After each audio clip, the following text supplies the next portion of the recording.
अस्सलाम वालेकुम स्टूडेंट, बिस्मिल्लाहिर्रहमानिर्रहीम। स्टूडेंट, आज हम इनडिस्क्रीट टोपोलॉजी के बारे में बात करेंगे। इनडिस्क्रीट और डिस्क्रीट टोपोलॉजी क्या होती है। इनडिस्क्रीट टोपोलॉजी ठीक हो गया। हम एग्जांपल की मदद से आपको समझाते हैं। लेट एक्स आपके पास कोई सेट है, कोई भी सेट, ठीक हो गया, रियल नंबर का, नेचुरल नंबर, कोई भी फाइनाइट सेट है, ठीक हो गया।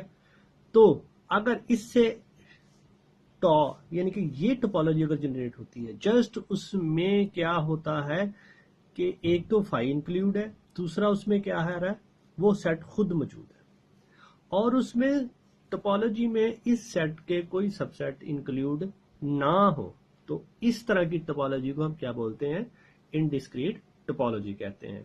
मीन्स के फिर टॉ क्या कहलाएगा, इनडिस्क्रीट टोपोलॉजी ऑन एक्स, ठीक हो गया। तो फिर ये एक्स जिस सेट पे आपने ली थी वो वाला पेयर और टा दोनों मिलकर क्या बनाएंगे, इनडिस्क्रीट स्पेस बनाएंगे, ठीक हो गया।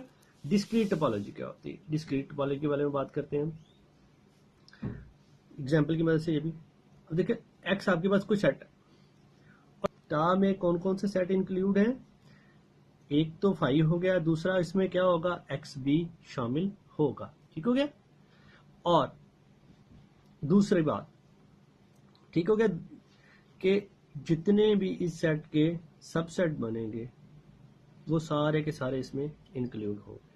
तो इस तरह की हम टोपोलॉजी को डिस्क्रीट टोपोलॉजी कहते हैं, और एक्स वो सेट जिस पे ये टोपोलॉजी ली जाए उनके पेयर को हम क्या कहेंगे, डिस्क्रीट, ठीक हो गया। ये तो था discrete topology and discrete topology.